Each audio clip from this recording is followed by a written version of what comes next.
Thapa tasty किचनमा तपाईँहरूलाई स्वागत छ। आजको रेसिपी छ चिकन टिक्का मसला है। यसलाई राम्रोसँग मैले आधा केजी लिएको छु चिकन। यसलाई मसलाहरू हालेर ताक दही हालेर यसलाई मलाएर राम्रोसँग मलाएर राखेपछि यसले एकदम टेस्टी हुन्छ। कम्तीमा पनि 1-2 घन्टा जति यसलाई मसला मलाएर राख्नुभयो भने तपाईँको चिकन यति टेस्टी हुन्छ कि एकदम टेस्टी हुन्छ। तपाईँले यस्तो हेल्दी टेस्टी घरमै बनाएर खान सक्नुहुन्छ। मसला टिक्का चिकन मसला टिक्का है, यो चाहिँ नेपाली स्टाइलमा बनाएको है। यसको लागि मैले मसला रेडी गर्दैछु।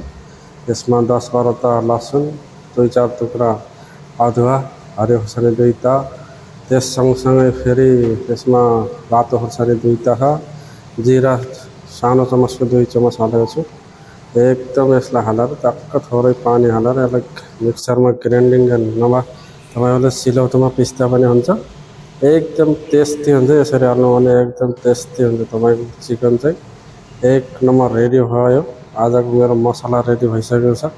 अब चुलामा कराही बसालेर पनि यसमा तेल हाल्ने, हल्का तेल हाल्ने, कमसेकम 3-4 चमच तेल हालेर टक्क यो तेल खरिएपछि एकदम खडा मसला हाल्ने। अब तेजपत्ता, दालचिनीको टुक्रा भयो अनि सुकमेलहरू हालेर टक्क त्यो मेरिनेट गरेर मलाएर राखेर चिकनलाई टक्क हाल्ने। पहिला चिकन चाहिँ एकदम भुट्नुपर्ने हुन्छ साथीहरू, एकदम सुक्खा है।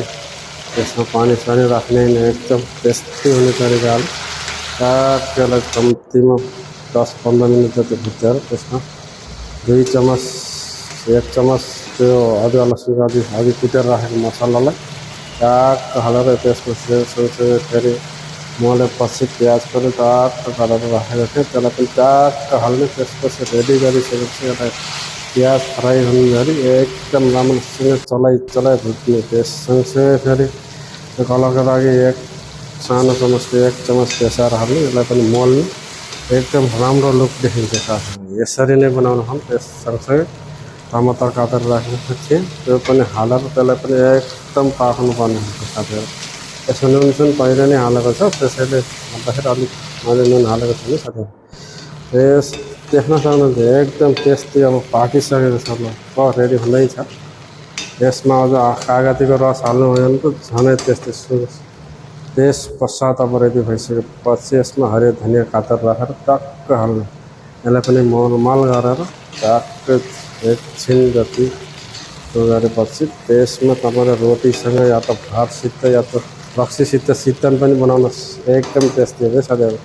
यसरी नै बनाएर खान सक्नुहुन्छ।